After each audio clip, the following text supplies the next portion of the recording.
Hello people, it's me, Libluidi, and I'm here with Gem and the Holograms, my goddess of TNN and Elf Nation. And yes, this is my Let's Play of Dominion 6. It is now the late spring in the year 1 of the Ascension Wars, and I'm not even trying to remember which turn I have, except that we are now in the second year, and this means that it's at least 12 turns ago that the game started. We have some messages. There was a battle north of our capital, where our little miniature army went in and killed a lot. So even our slingers managed to down 6 enemies. So this is a bit surprising. Sure, 2 of our 2Fers died, because they were possibly in the middle of the melee, but I expected heavier losses. Let's take a look. I have an idea of what might have happened. Oh.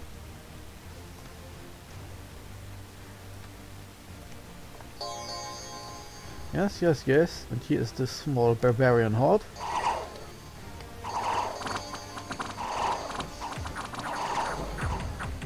And strangely enough, oh, that's funny. So I guess what happened here is the following. As far as I can see, in Dominions 5, routing mechanics were based on an entire squad. So if you had, for example, a giant squad of 54 barbarians, for example, then they would only run away if the entire squad failed their moral check. And since at the point where this could have happened, most of them were berserking, they wouldn't run away. Now my theory here is that what we just witnessed is the new system in Dominion 6 is that every individual unit and commander can fail their moral check and then run away scared. What I'm guessing is that we saw a case where our butchery killed a whole bunch of enemy units, causing a whole bunch of even more units to run away. And there were simply not enough of them getting berserked before the tipping point was there. They were all running. So I'm putting this down as a lucky fluke, not an... I can't really expect this to happen with all barbarians. We just were lucky, basically. Then in Quadra we had some Earth Games. Hooray! Then in Nashan we had Earth Games and Astral Pearls. A local wizard has been lynched after allegations of turning a peasant into a frog. His magical resources have been transported to the lab. That's nice, but does Nashan have a lab? Nope. I guess I'll just transport it all the way to our capital. Well, let's see. Yep, this province is now ours. Let's upgrade the provinces a little bit. And then there are some decisions. Since unexpectedly no one died or was unhorsed, you can simply move along, I suppose. This here is our latest addition. And of course here is some troops already. Whoop. Oops, fire. Wrong shortcuts. Wrong everything. No, this would mean we have 3 then, right? How far can he move with... Oh, perfect. Well, let him move here. These guys can also move here.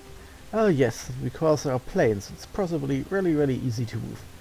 So then we have 3 riders, and then we'll try the same against a possibly, hopefully smaller army. If this goes well, then we can continue onwards, cleaning house here. Of course, next turn we shall be there. Oh, yes. Let's see, and of course, those bunch of clowns. Let's see. Yep. A squad of 3.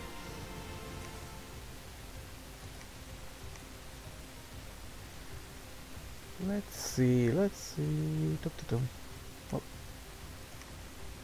Okay, now I have put them as close as possible together. A massive strike force of horsepower. plus a sizable amounts of our sacreds and Stormslingers. This army should have no trouble even if Vanheim comes back. So let's kill those rebels and take back Lawborough.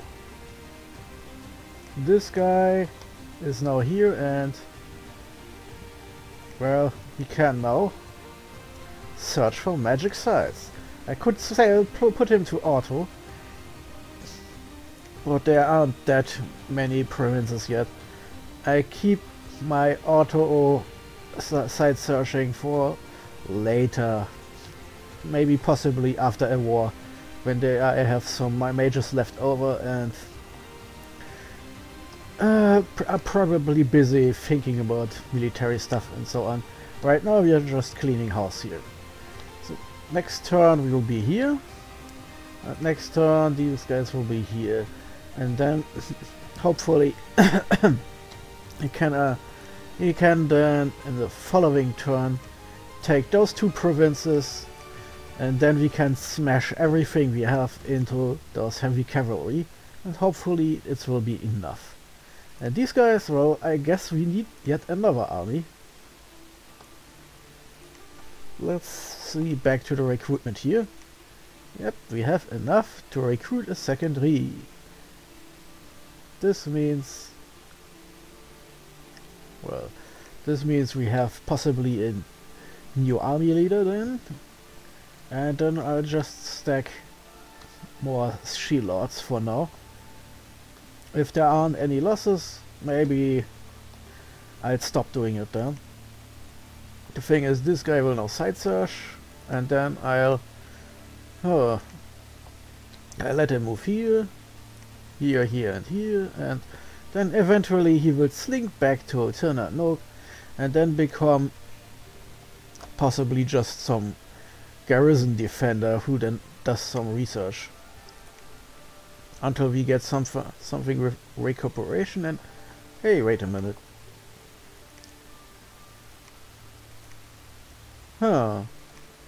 This unit heals its affliction. Yeah, okay. So recuperation only works on themselves, they are not healers. So Aelgail is therefore a bit limited in his usefulness. The limp makes him slow, battle fright makes him unreliable in battle. So I'm guessing he won't get his horse back anytime soon. Instead I'll just march him forward, let him side search, extend to my cap, and then I'll position him back in TNN and he'll stay there, possibly forever. So that's the plan then for now. We'll hoover up those provinces, take this province back, and my backup army will then hopefully finally get to Quenan and clean house. Of course I can't wait too long since I have underwater guests here. As you can see, Riley is marching forward, taking underwater provinces, and I'm pretty sure if I wait too long they'll be tempted to gain a foothold on land.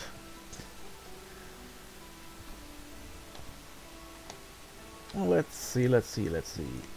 Then, any more messages? Nope. Research is going badly since there's not much to research with.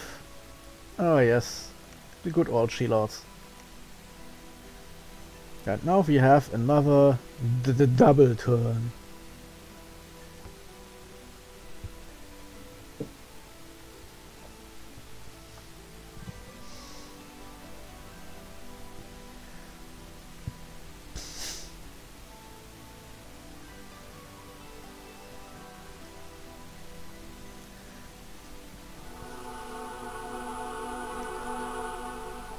And another term. It's now early summer of the year 1 of the Ascension Wars. And we finally found some magic site again, this time in Nashon. The Cradle of Faith. Oh, let's take a fast look what this is. The Cradle of Faith. Dominion spread 2. Oh, no Gamps, but more Faith. Well, since we have luck scales, it's still good, but it's a bit odd. And oh shit, I completely forgot. We don't need an infinite amount of these guys. Doesn't work. Oh, let's see. Yep.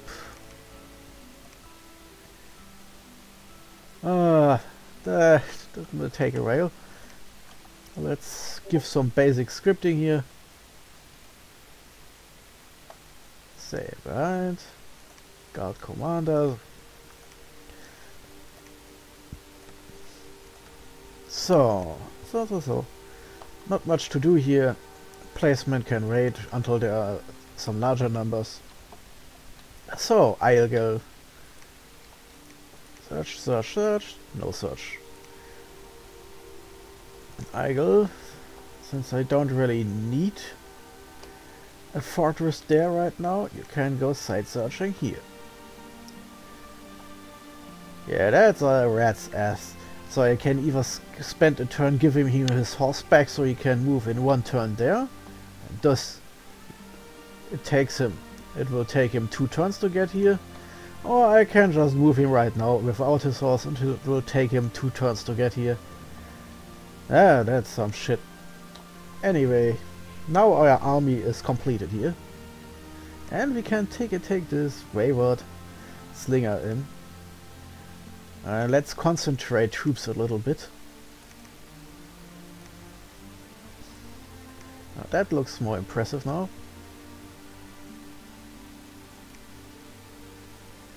Let's move our horses together. Now we have 3 instead of 2. And this should be enough. So let's now attack our stupid second barbarian province. And it seems we won here, but we've lost the Dragon Scale Mountains because Mekone lost patience and took it now. And we can't even see what exactly was going on here because the terrain is highlands. No, I mean because enemy cannons are here. Sorry, my brain was suddenly on the wrong track. So what would possibly happen here now is that we lose this province here, and then we'll have to do something. Messages. Oh, gem in the hologram. Goddess of TNN, Princess of Intoxication, the real goddess, patron of thieves, has awakened. There was also a battle in Lorborough where we just killed a whole bunch of militias. A one-sided massacre. Yeah, they're blessing up, and here the fools are attacking. Right into evil elves. No, that's unfair. And then we butcher a bunch of them, and then they run away. The end, no moral. Let's go away here. That's just sad looking. Then we got luck plus 1. Oh, that's nice. This means we have now already second, please. Looks our Discord bot has blocked my UI a little bit.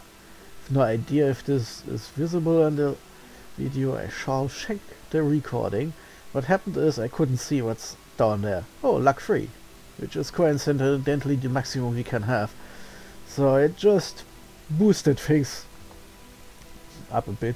And now here is German hologram, a Titan class pretender chassis that summons some hounds up to 6 to aid in battle, but she is mostly here because she has 6 glamour magic, and there is an easy to reach veil that can get us to 7 at least, and then she has some water and nature magic simply to gain some additional points for my blast.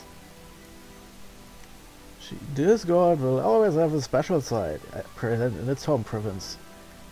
And she is of course naturally blurred, which gives her, for a goddess mediocre defense skill, a little backup.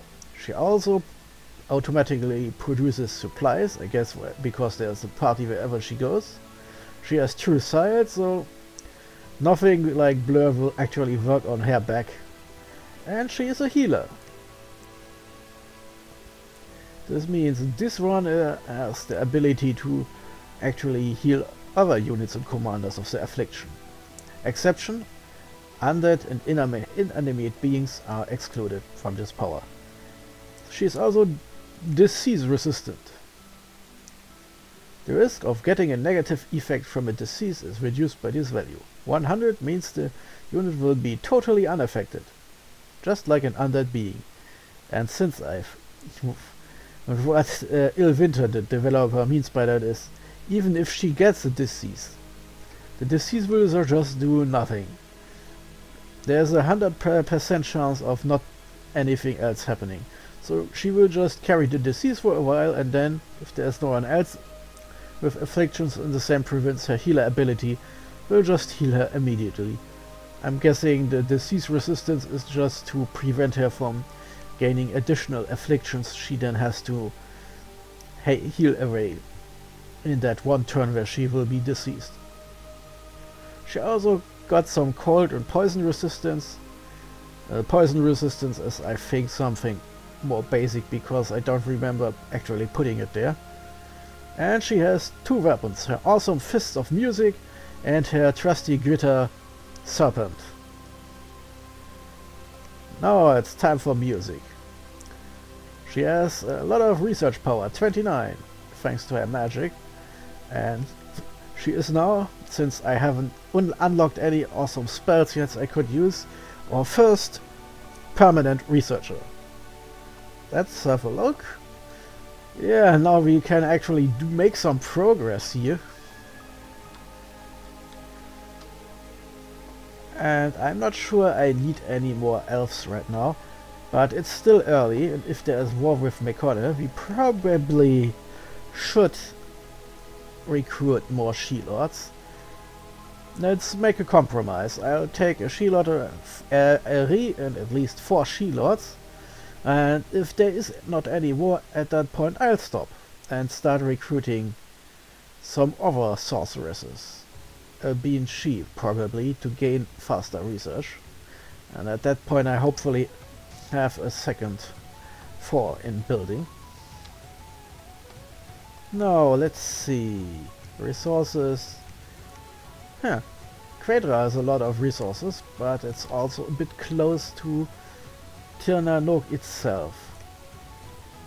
On the other hand, oh no, Lawborough also has a high income, and it has also fairly lot.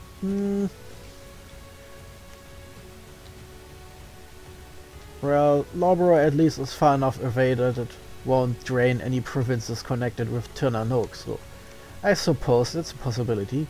I could also build something here. Less income, but a nice strategic position in case I want to attack Riley with underwater troops. On the other hand, we have a lot of supply points here and increased growth, so this province will get more and more important over time.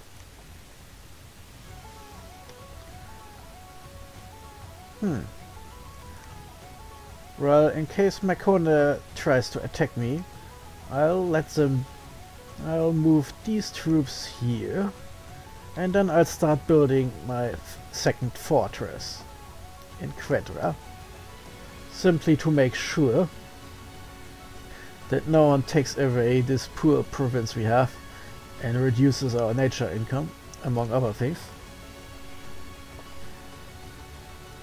Ah, there's recruitment here saying. Yes, yes, yes. It goes on. So this army attacks, this guy marches forward to do some research, and my troops move from here to the other yes. I should probably upgrade province defense a lot more, just in case there's another revolt or something like this. And yeah, that's it for now. We'll see if Mekone uses its giants to march here in. Then we might have some trouble, because Mekone has then completely cut us off from expansion. And then I guess we'll have to go to war. Let's see what happens next turn. Because of course, since I'm fairly sure we could take those giants. I'll probably throw everything in this slightly bigger army into Esquania and hope for the best. But this will basically also be the linchpin. Depends on what is happening. I'm also planning on taking this province finally. But we also have to secure our border, so it's a little bit awkward positioning here. So on the other hand, we have this fairly weak province, this fairly nasty province, but if we get underwater, we can at least smuggle scouts with air briefing rings or something away. And as long as Riley doesn't go to war immediately, we still have a way out. I also have no eyes underwater, and if I'm lucky, Riley will go into the deep dark water up here and here. Anyway, not much to do here. The conquest of the Dragon Scale Mountains took me a bit by surprise. Oh yes, our dump scout is just sitting there, one province down, and didn't see them. Thank you. So let's go on a march to see what's down there in the south. Nope, this guy isn't actually. And here, barbarian chiefs are on stealthy either. So again, we continue to not have any scouts.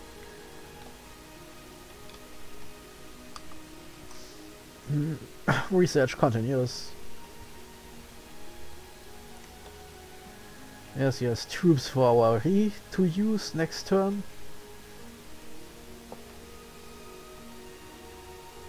And our underwater squad is raising. Much we can do.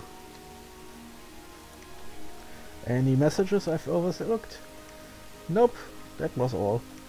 Well, things are looking up, but things are also looking down. Considering how large Mekone is, I think we'll have to go to war. I can't just let them squat this close to us. Let's see if I can just rush them. Right now we are in not a too bad positioning, because since we haven't yet that much magic unlocked, this also equally means there is not much shit that can be done to stop us. Hopefully, well, option 1, they attack here or here, and then we'll see more or less what those guys are about on the battlefield. Hopefully they are shittier than our elves. Option 2, they don't attack and instead start building a fortress here to don't antagonize the crazy elves. Or they look at, depending on how many scouts they have, they look at our tiny map and say, yeah, let's take them. And then it depends on how our sacreds measure up against their sacreds. So next turn will be a lot of decisions to be made, even outside of the game. Because if Mekone is a good matchup, or isn't aggressive, then I of course will continue to play and expand. And possibly, as soon as I have a second fortress, attack anyway. And if everything goes well, then I'll start uploading, possibly when I start in year 3 in the game. And if things go shitty, maybe it's enough for a silly failure run. But that's about it. There's not much to be said now. We can just finish up.